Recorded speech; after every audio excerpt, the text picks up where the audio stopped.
Hello, good evening and welcome to our last bulletin for the day. I'm Stephen Anti. We're coming to you live from the News Hub here at Adisawi Kanda in Accra, and around the world we're streaming on Facebook and on 3news.com. Let's start with the major news highlights of the day. The Economic and Organized Crime Office, EOCO, has seized 3 Land Cruisers belonging to the National Democratic Congress NDC Member of Parliament for Boko Central, Mahama Ayariga. All the vehicles were seized after a tip-off that Mahama Ayariga may have used his office, then asked the minister to import them into the country, triggering a possible case of corruption.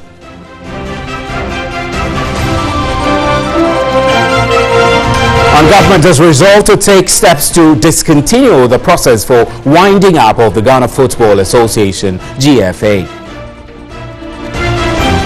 Also tonight, government has developed a software application as a measure to fight illegal mining. The software Garam Stop was announced at a news conference in Accra to outline the roadmap for the lifting of the ban on artisanal and small-scale mining.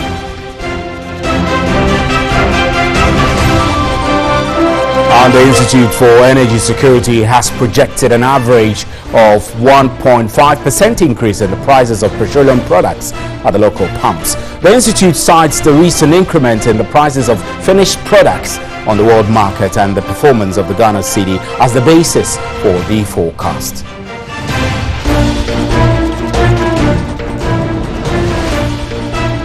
Those were our major news highlights. Remember, you can hear me live on 3FM 92.7 and around the world. We're streaming on 3news.com and on Facebook. Up next is the big one.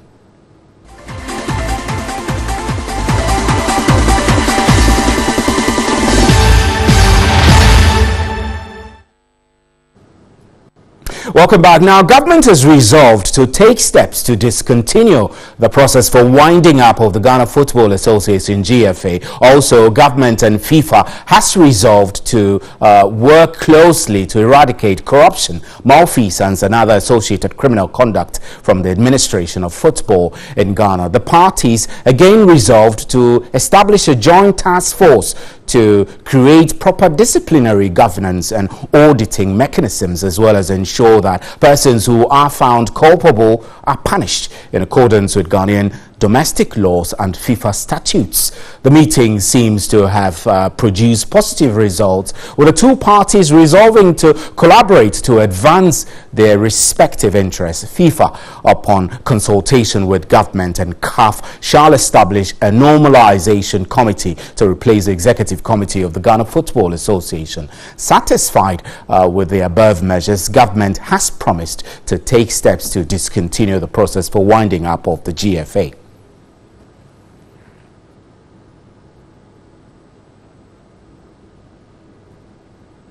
Earlier, my colleague Alfred Kansei spoke on News 360 with Information Minister Designate Kojo Opong Nkrumah, who is with the team in Zurich, Switzerland. Alfred first asked Mr. Opong Nkrumah if government bowed to pressure or threat from FIFA of banning Ghana. I think anybody who says that has not followed the issues as we have put them out. The government of Ghana announced clearly some days ago that we believe that the government of Ghana and FIFA are on the same page, reference dealing with the substantive matters of corruption and criminal conduct as discovered in Ghana football. And we took a fair step of, in our case, getting the court to injunct the FA leadership, and FIFA on its part also suspended the FA president at the time. Now, that was a temporary measure which allowed the putting in place of what you call a liaison committee that was working. Now you come to the second matter, which is a substantive issue. And we were of the view that we ought to put aside the FA and find a new vehicle to carry forward the reforms in football. And we were of the view that liquidating the FA was the route to go. FIFA agrees that we need to put aside the FA and find a new vehicle to move forward. They do not agree that liquidation is the way to go. And they explain that if you liquidate, you'll be in contravention of Articles 14 and 19. And it was said about President. I addressed that press conference a couple of days ago that Ghana will therefore engage with FIFA to find what we call a mutually agreeable path forward. And today we found that mutual agreement path forward. Now, if you listen to public sentiment, many thought that, look, because of the levels of corruption that analysis expose revealed in the GFA, it would have just better for FIFA to maybe just ban us so we can do our homework, clean up ourselves and go back. How are you going to explain this to the many people who thought that we should have probably looked at that option? Of course, and the people are looking for a cleanup, and a cleanup is what we are getting.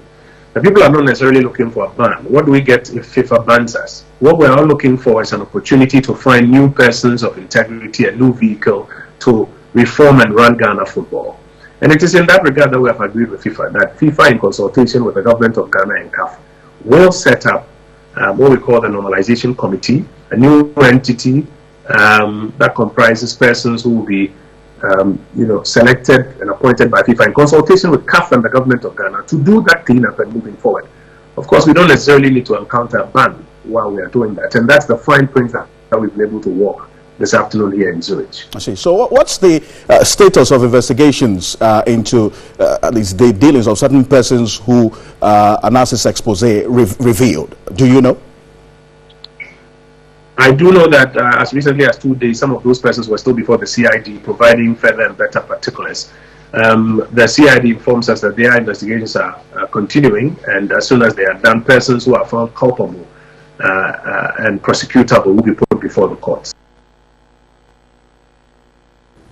And away from FIFA and Ghana football, doctors at the Tamale Teaching Hospital have suspended their strike following several appeals from the Traditional Council and Regional Security Council. A statement issued and released by the Doctors Association and other labor unions said the group is counting on all parties to ensure that the gains made so far will not be eroded by any laid-back attitude of the Regional Security Council.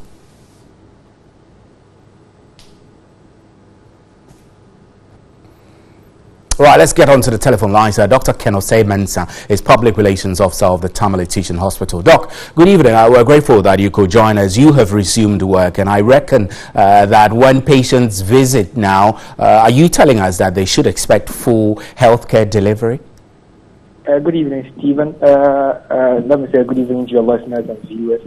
Yes, the staff of the Tamale Teaching Hospital has rescinded their decision to strike, decision they came to as a result of some unfortunate situations that happened.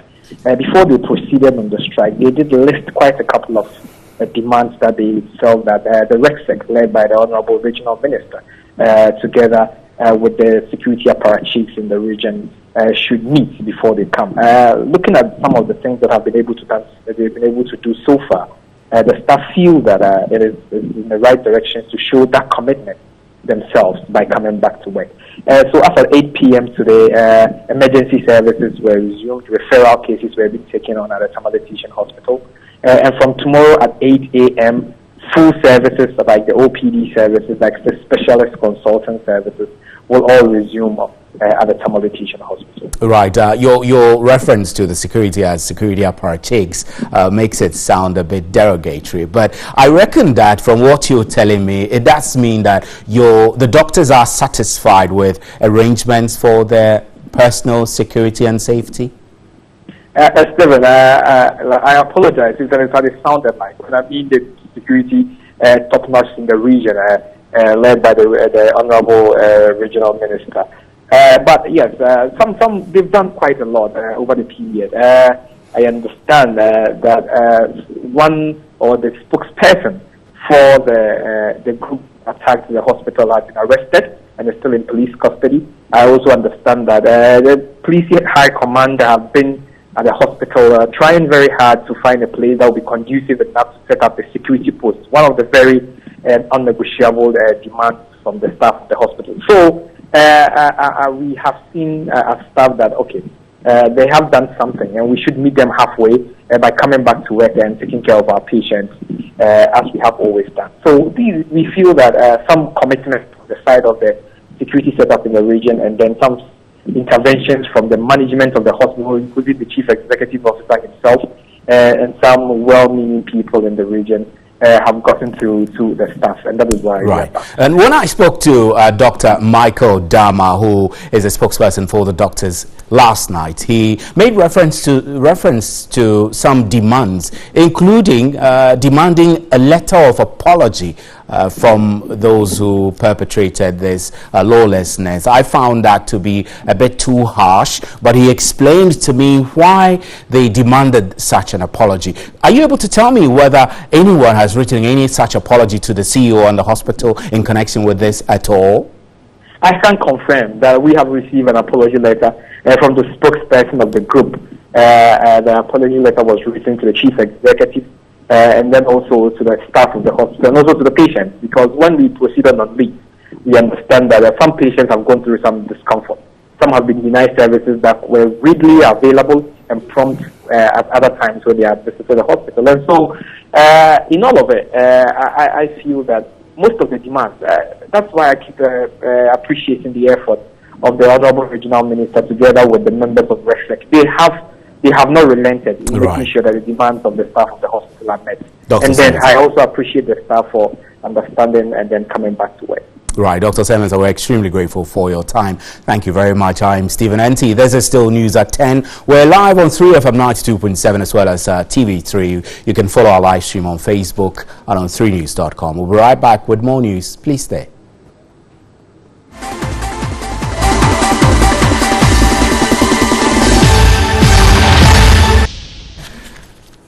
Welcome back. Now, government has developed a software application as a measure to fight illegal mining. The software, Galam Stop, was announced at a news conference in Accra to outline the roadmap for lifting of the ban on artisanal and small-scale mining. Here's a report by my colleague Godfred Tanam.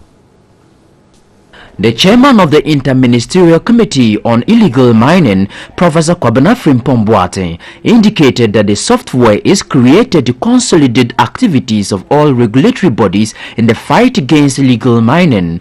Some of the mechanisms he said developed to check illegal mining after the lifting of the ban include the use of satellite imagery, drones and frequent visits to the mining concessions.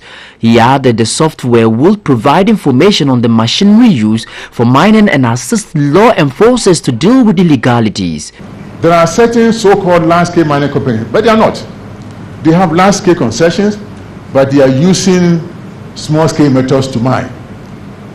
And they are flouting a lot of our laws.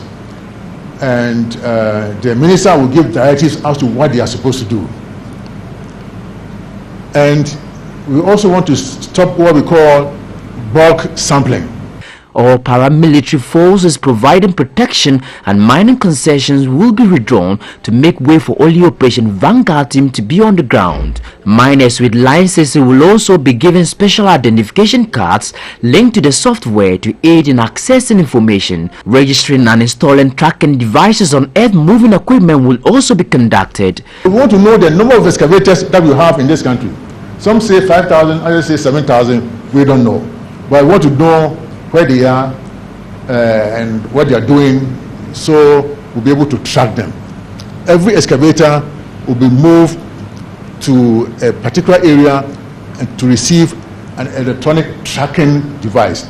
Before the lifting of the ban on mining activities, vetting and verification of small-scale mining companies will be conducted.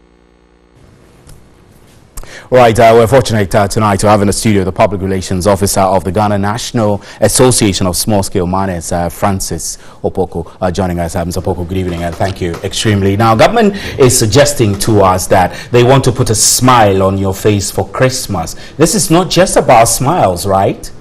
Yeah, Stephen, thank you. Let me take this opportunity to say good evening to viewers. And like you rightly said, our expectations whether we're going to hear today or probably next week we are going to lift the ban, but he couldn't come out with specific, and that is where our concern lies. But as far as the roadmap itself is concerned, to be honest, it's comprehensive enough. It has all the arsenals that one has to have to combat illegal mining, and not only that. It will also enhance effective and efficient operations of sportsman mining. For that, we say so we applaud the government. The roadmap is good. It's a fantastic. And we are happy that the government applauded the association and also say that it's come out as a result of collaborative, actually a product of collaborative efforts. So for that we are grateful. But our concern is with the timing, because honestly, all the conditions he gave as conditions that has to be fulfilled before the ban will be lifted has already, all of them, with the exception of. So when you say timing, I'm not sure exactly what you mean. You mean the timing for making the announcement, or the timing for which government will finally decide to lift the ban?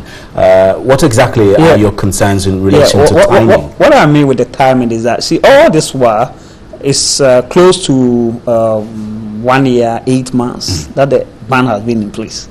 So for the chairman to say that the council come out with the exact date for the lifting, it's worrying for you. But then December will have it's a bit worrying. But we want to say that we believe in dialogue, and we will still push and also mobilize with what he said is the vetting, which as we talk now, we are ready. Our documents are ready. So we will plead that the government should call us, and then quickly we will make available our document for it to be vetted so that we can go back and work.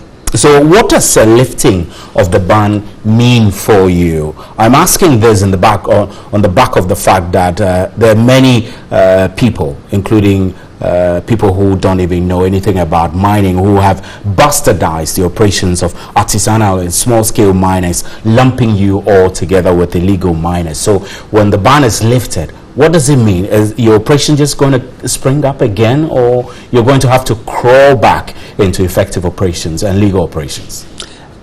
Yeah, Stephen, to be honest, the lifting of the ban means a lot to us, because as you rightly said, in the past, a lot of things happen. You see, on one side of the coin is an industry that can give Ghana close to $10 billion annually, and not to talk of the employment. You understand? So when you go to even the local economies, a lot of these economies. But don't let us forget the negative impact the mining had on the environment. I mean, the domestic revenue that we could get from mining will equal to nothing if we destroy the environment. Yeah, I was coming to that, because on the other side is the problem you just raised.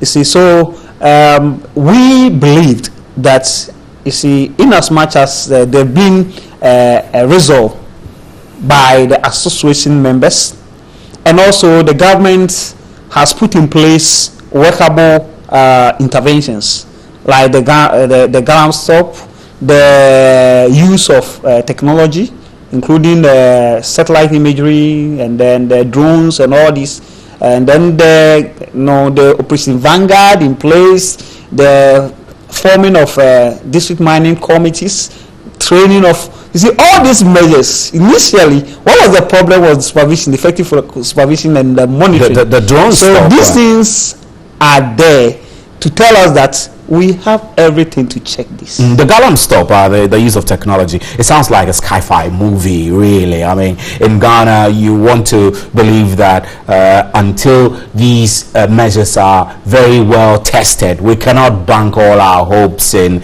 it, thinking that will solve the problem of illegal mining. Do you get the impression that the use of technology is going to work? Yes. I mean, you are on the field. You know the things people do that go wrong. You know what supervisions are needed.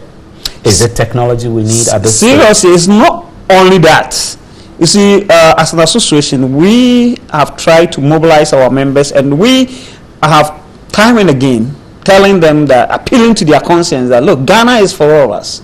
You understand? In as much as our work gives us money for our support our livelihood, we should as well think about it. So we were doing that. We were organizing associations all over Ghana. So with the support of this technology, and then the establishment of monitoring and devices, I mean the DC, what do you call it, the district mining committee, and all these policies, right, we think that it's workable. Let's be positive.